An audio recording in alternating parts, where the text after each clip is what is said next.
Hello welcome to BRK digital stories. నిమిష ప్రస్తుతం కేరళ గల్లీ నుంచి ఢిల్లీ దాకా ఈమె పేరు జపిస్తున్నారు. దేశంలో ఏ మూలకెళ్ళినా ఈమె గురించే చర్చిస్తున్నారు. ఇటీవలే భారతదేశానికి చెందిన నిమిషకు యోమెన్ దేశంలో ఉరితీస్తున్నట్లు వార్తలు వచ్చాయి. అలా వార్తలు వచ్చే కాదు, జూలై 16న మరణశిక్ష విధించేందుకు సన్నాహాలు సైతం చేస్తున్నారు. ఇక్కడ మీకు ఒక డౌట్ వస్తుంది కదూ, అసలు ఆ మహిళకు ఎందుకు ఉరిశిక్ష వేస్తున్నారని. అంతలా నిమిష దేశంలో ఏం చేసింది, అసలు ఈ నిమిష కథ ఏంటో ఇప్పుడు తెలుసుకుందాం రండి. ఏమిటి నిమిషప్రియ కేసు? ఆమె 2008లో నర్సుగా పనిచేసేందుకు యోమెన్ వెళ్లారు. అక్కడ ఆమె ఓ క్లినిక్ ను ప్రారంభించారు.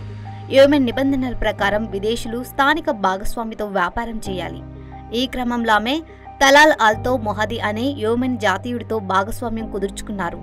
2016లో నిమిషప్రియ మొహదీ మధ్య విభేదాలు తలెత్తాయి.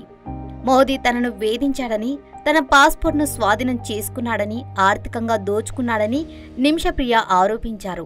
ఆమె పోలీసులకు ఫిర్యాదు చేసినప్పటికీ మోదీపై చర్యలు తీసుకోకుండా ఆమెని 6 రోజులు జైల్లో పెట్టారని ఆమె వాదన. అసలేం జరిగిందంటే, నిమిషప్రియది కేరళలోని పలక్కాడ్ జిల్లాకు చెందినది.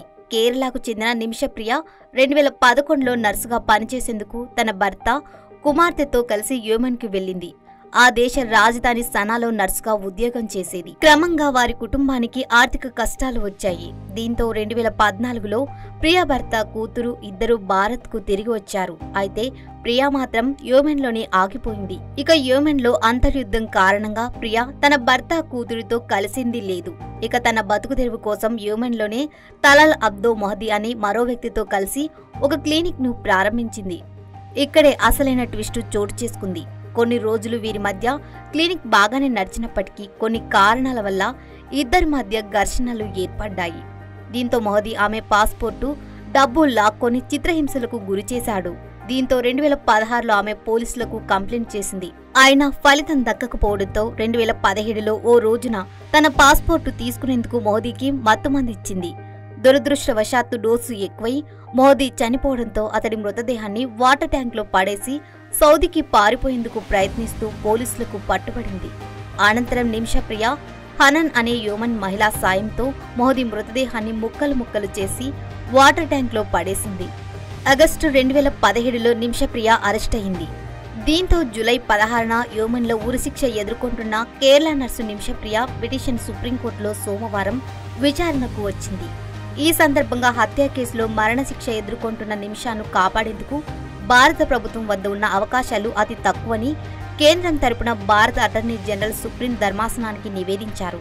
ప్రియా ఉరిశిక్ష ఉత్తర్వును నిలిపివేయడానికి భారత ప్రభుత్వం అన్ని ప్రయత్నాలు చేస్తోందని అన్నారు. అయితే బ్లడ్ మనీ సెటిల్మెంట్ మాత్రమే నిమిషాను కాపాడగలిగే ఏకైక మార్గమని ఏజీఐ వెంకటరమణి సుప్రీంకోర్టుకు తెలియజేశారు.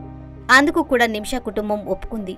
అంటే షరియత్ చట్టం ప్రకారం బ్లడ్ మనీ చెల్లిస్తే క్షమాపణ దక్కే అవకాశం ఉంది. అయితే బాధితుడి కుటుంబానికి 1 మిలియన్ చెల్లించేందుకు నిమిష కుటుంబం అంగీకరించింది.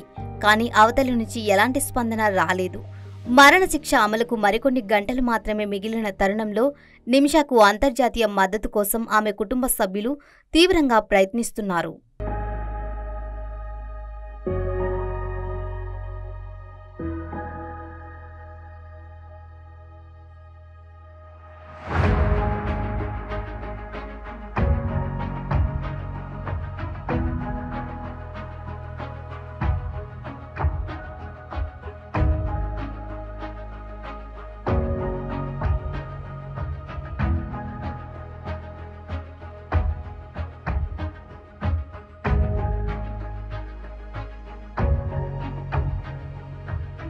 యోమెన్ దేశంలో నర్సు నిమిషప్రియకు మరణశిక్ష పడడం ఖాయమనే వార్తలే ఎక్కువగా వినిపిస్తున్నాయి.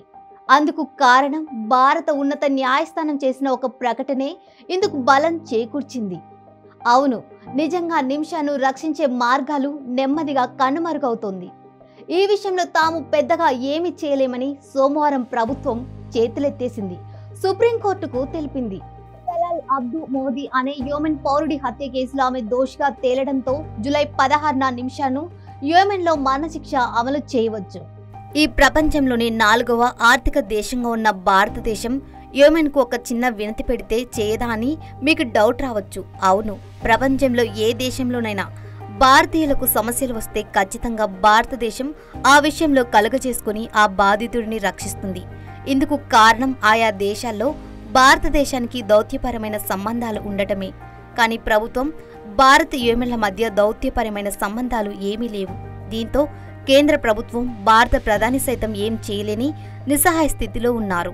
ఇప్పటికే కేంద్రం ఏం చేయగలిగిందో అన్నీ చేసిందని అటార్నీ జనరల్ ఆర్ వెంకటరమణ వాదనలు వినిపించారు.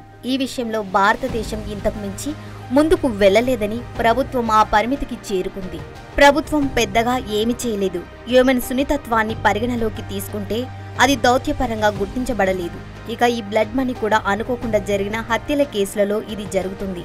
ఆ తర్వాత బాధితుడి కుటుంబం దోషిని క్షమించాలా వద్దా అనేది వారిపై ఆధారపడి ఉంటుంది. మృతుడి కుటుంబానికి పరిహారంగా కొంత మొత్తాన్ని చెల్లిస్తే నిందితులను క్షమించి వదిలేసే అవకాశం యెమెన్లో ఉంది. కానీ ఇలా హత్యలు చేసి డబ్బులు ఇస్తామంటే ఆ దేశ చట్టాలు ఒప్పుకోవు. దీంతో ఈ కేసులో బ్లడ్ మనీ కూడా ఏం చేయలేకపోయింది.